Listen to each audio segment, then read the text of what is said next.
ஆண்டவர் இரட்சகருமாக இயேசுவின் இனிதான நாமத்தினால் உங்களை வாழ்த்துகிறேன். இந்த நாள் நம்முடைய ஆவிக்குரிய சிந்தனைக்காக சகரியாவின் புஸ்தகம் 4ஆம் அதிகாரம் 6ஆம் வசனத்தை நான் வாசிக்கிறேன். அப்பொழுது கர்த்தர் செருபாபேலுக்கு சொல்லப்படுகிற கர்த்தருடைய வார்த்தை என்னவென்றால், பலத்தினாலும் அல்ல பராக்கிரமத்தினாலும் அல்ல, என்னுடைய ஆவியினாலே ஆகும் என்று சேனைகளின் கர்த்தர் சொல்லுகிறார். செருபாபேல் என்கிற அவனுடைய ஒரு தாசனை குறித்து இந்த இடத்துல வேதம் தெளிவாக சொல்லுகிறது. உன்னுடைய பலத்தினால் முடியாதவை, பராக்கிரமத்தினால் முடியாதவை கர்த்தருடைய ஆவியினாலே ஆகும் என்று சொல்லி ஆண்டவர் பேசுகிறார்.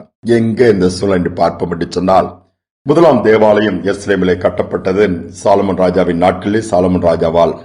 பின்பு நேபுகாத்நேச்சார் மூலமாக இடித்து தரைமட்டமாக்கப்பட்டு எல்லாரும் சிறைப்பிடித்துக் கொண்டு போகப்பட்டார்கள் பாபிலோன் தேசத்திற்கு. அடுத்து செருபாபேல் மூலமாய் கர்த்தர் அந்த ஆலயத்தை கட்டக்கூடிய ஒரு பாக்கியத்தை வழியை ஏற்படுத்தி கொடுக்கிறார். அஸ்திபாரம் எல்லாம் போட்டு வேலை நின்று விட்டது. யோசித்து பாருங்கள், ஒரு வீட்டை கட்டுகிறவர்கள் பாதியில் நின்று விட்டால் அதனுடைய வேதனை அதை கட்டுகிறவர்களுக்கு தான் தெரியும். ஒரு திருமணத்தை ஒழுங்குபடுத்தினவர்கள் அது பாதியில் அந்த வேலைகள் நின்று போய் அல்லது காரியங்கள் நின்று விட்டால் அவர்கள் அதனுடைய துக்கம், அதனுடைய வழிபாடுகள் அவர்களுக்கு தான் தெரியும். ஒரு படிக்கிற பிள்ளைகள் படிக்க முடியவில்லையே, என்னை படிக்க வைக்க யாருமே என்று சொல்லி பாதியில் நிற்கும் பொழுது அதுவும் வேதனையான ஒன்றுதான். வேலை பாதியிலே நீ தேவையில்லை என்று அனுப்பி வைத்து விட்டால் எதிர்பார்ப்பு எல்லாம் தோற்று போய்விடும். எதிர்காலத்தை குறித்து ஒரு பதற்றமும் பயம் வர ஆரம்பித்துவிடும். சரீரமும் அப்படித்தான், பாதியிலே பலவீனப்பட்டு விட்டால் ஏதாவது ஒரு இன்கம்ப்ளீட்டா அப்படியே பாதியில் இருக்கும் பொழுது, அல்லது பிள்ளைகள் எங்களை கவனிப்பார்கள் சொல்லி ஏக்கத்தோடு எதிர்பார்ப்போடு இந்த பெற்றோர்கள் அந்த காரியங்கள் நடக்காமல் போகும் பொழுது அதிலும் அவர்கள் துக்கத்தை கொண்டு வந்து விடுகிறது. வேதனையோடு தான் நாட்களை தள்ளி கொண்டு போக வேண்டிய நிலைமை. பாருங்கள், எப்படிப்பட்ட கம்ப்ளீட் ஆகாத காரியங்கள்ல இருக்கும் பொழுது எப்படி அது ஒரு கம்ப்ளீஷனுக்குள் வர வேண்டும் என்று சொன்னால், நம்முடைய பலத்தினால் முடியாது, நம்முடைய பராக்கிரமத்தினால் முடியாது, நம்முடைய இயலாமையை ஒத்துக்கொள்வோம். ஆண்டவருடைய சமூகத்தில் போய் ஆண்டவர் என்னால் முடியல உதவி செய்யுங்கன்னு கேட்டு பாருங்களேன். பலத்தினால் முடியாதவைகள், பராக்கிரமத்தினால் முடியாதவைகள், மற்றவருடைய உதவியினால் முடியாதவைகள், எல்லா பக்கமும் முயற்சி எடுத்துக்கூட காரியம் நடக்கவில்லையா, கர்த்தருடைய ஆவியினாலே ஆகும் என்று வேதம் சொல்லுகிறது. ஆவியானவரை அனுமதியுங்கள், ஆவியானவரால் அந்த காரியங்கள் முடியும். செருபாபேலுக்கு சொன்ன வார்த்தையின்படியே ஆவியானவர் கிரியை ஆரம்பிக்கிற நடந்ததுன்னு தெரியுமா? அதே செருபாபேல் மீண்டும் அந்த வேலையை தொடங்கி அந்த ஆலயத்திற்கு அஸ்திபாரம் போட்ட அவனுடைய கைகள் அதை கட்டி முடிக்கக்கூடிய பாக்கியத்தை பெற்றது. இதான் காட்ஸ் டூயிங், இதான் ஆண்டவருடைய செயல். உங்க வாழ்க்கையில் ஒரு காரியத்தை தொடங்கி பாதியில் நிற்குதா, பிசினஸா இருக்கலாம், எதுவாக இருக்கட்டும், என் தேவன் உங்கள் கைகளினாலே அதை ஒரு நிறைவுக்கு கொண்டு வந்து முடித்துக் கொடுப்பார். சோர்ந்து போக வேண்டாம். இது பிதாவை எங்கும் தொழுது கொள்கிற காலம். ஆவியானவர் எல்லா இடத்திலும் நிரம்பி இருக்கிறார். இன்னைக்கு நம்முடைய வாழ்க்கையில் அவரை அனுமதிப்போம் என்று சொன்னால், ஆண்டவரே ஆவியான தேவனை எனக்கு உதவி செய்யுங்கன்னு சொல்லும் பொழுது சகலத்தையும் ஆச்சரியமா நடத்தி கொடுப்பார். ஒரு முறை சாது சுந்தர் சிங் காட்டின் வழியாக நடந்து இன்னொரு பகுதிக்கு செல்ல வேண்டும் என்று சொன்னால், ஒரு பெரிய ரிவர் குறுக்கே போகிறது, அதை தாண்டி செல்ல வேண்டும். அதற்கான பாலங்கள் எதுவுமே இல்லை. அப்படி போய் கொண்டிருக்கும் போது ஒரு மனிதன் அங்கே இருக்கிறான். இந்த ஆற்றை கடந்து அந்த பக்கத்திற்கு போக வேண்டும்.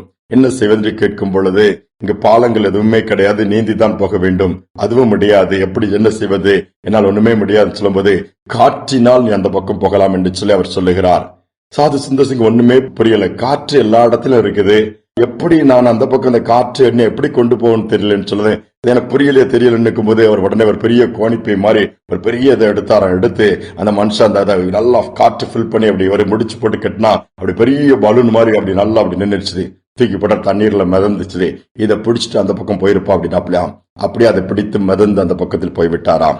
பாருங்கள், அந்த காற்று எல்லா இடத்திலும் இருக்கிறது. ஆனால் அது குறிப்பிட்ட ஒரு பைக்குள்ள அடைத்து வைக்கும் பொழுது, அனுமதிக்கும் பொழுது அது அப்படியே இந்த சாது சுந்தர் சிங் அக்கறை போக முடியாத மனிதனை அக்கறை கொண்டு போய் விடுகிறது. நம்முடைய வாழ்க்கையிலும் கூட எல்லா இடத்திலும் ஆண்டவர் இருக்கிறார், அது உண்மை. நிறைய பேர் சொல்லுவாங்க எங்களுக்கு இயேசுவை தெரியும், எல்லாம் தெரியும். தெரிந்தால் மட்டும் போதாது, நம்முடைய வாழ்க்கையில் அவரை அனுமதித்திருக்கிறோமா? நாம் அனுமதிக்காமல் அவர் கிரியை செய்ய மாட்டார். நாம் அழைக்காமல் அவர் வரமாட்டார். பலவந்தப்படுத்தி கட்டாயப்படுத்தி போஸ்ட் பண்ணி தள்ளுகிற தேவன் நம்முடைய தேவன் அல்ல. ஆண்டவரே வாங்கன்னு சொல்லி அன்போடு கூட நாம் வரவணைத்தோம்னா நமக்குள் வந்து வாசம் பண்ணுவார். 1 கொரிந்தியர் 3:16-17 அதான் சொல்கிற நம்முடைய சரீரம் தான் பரிசுத்த ஆவியானவர் தங்கியிருக்கிற ஆலயம் என்று சொல்லி, இந்த நாளிலும் கூட நம்முடைய இருதய கதவை திறந்து கொடுப்போம். நம்முடைய வாழ்க்கையில ஆவியானவருக்கு இடம் கொடுப்போம். அவர் எங்க இருக்கிறாரோ அங்க விடுதலை உண்டு, எங்க இருக்கிறாரோ அங்க சுகம் இருக்கும், எங்க இருக்கிறாரோ அங்க சமாதானம் இருக்கும். இல்லாத இடத்துல எதுவுமே இருக்காது. நீ வெறுமையான வாழ்க்கையை இந்த நாள்ல கர்த்தர் மாற்ற விரும்புகிறார். பெருமையான பகுதி எல்லாவற்றையும் ஒழுங்குபடுத்த விரும்புகிறார். இருளை அகற்றி வெளிச்சத்தை கொடுக்க விரும்புகிறார். ஆதியிலே ஜலத்தின் மேல் அசைவாடின ஆவியானவர் நம்முடைய வாழ்க்கையிலே, குடும்பத்திலே எவ்வளவோ உடைந்து போன குடும்பங்கள், அடுத்து என்ன செய்வது என்று தெரியவில்லை, என் வாழ்க்கை எப்படி ஆயிடுச்சுத, நிர்பந்தமான சூழ்நிலையில் இருக்கிறன, திக்கற்ற நிலைமையில இருக்கிற பிள்ளைகளுக்கு இந்த ஆவியானவர் உதவி செய்ய காத்து கொண்டிருக்கிறார். ஜெபிப்போமா. எங்கள் அன்பின் பரலோக தகப்பனே, இந்த நாளில் நம்முடைய சமூகத்தில் நாங்கள் தாழ்த்தி வந்து நிற்கிறோம் அப்பா. கர்த்தரே ஆவியானவர், கர்த்தருடைய ஆவி எங்க விடுதலை வேண்டும் வார்த்தை சொல்லுகிறது.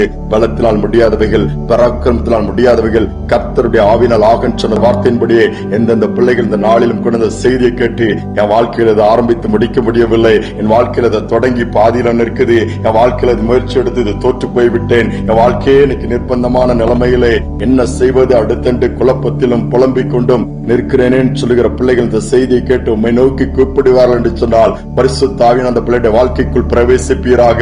எல்லா பாலான பகுதிகள், நிர்மூலமான பகுதிகள், உடைக்கப்பட்ட பகுதிகள், நொறுக்கப்பட்ட பகுதிகள் எல்லாவற்றையும் ஒழுங்குபடுத்துவீராக. உலர்ந்த எலும்புகள் சிதறி போய் கடந்ததெல்லாம் ஒன்று சேர்த்து சதைகளினால் மூடி, நரம்புகளினால் மூடி, கர்த்தருடைய ஆவியா அனுப்பப்படும் பொழுது எழுந்து சேனைகளா நின்றது போல உயிர்ப்பிக்கப்படட்டும்.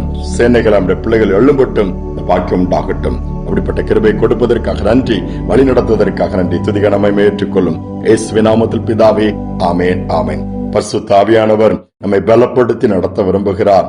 கர்த்தருடைய ஆவினாலே எல்லாம் ஆகும் சொன்னது போல எல்லா காரியங்களையும் கர்த்தர் கைக்குடி வர பண்ணுவார். இந்த சிந்தனையோடு நாளை தொடருவோம். மீண்டுமாய் நாளை தினம் சந்திப்போம்.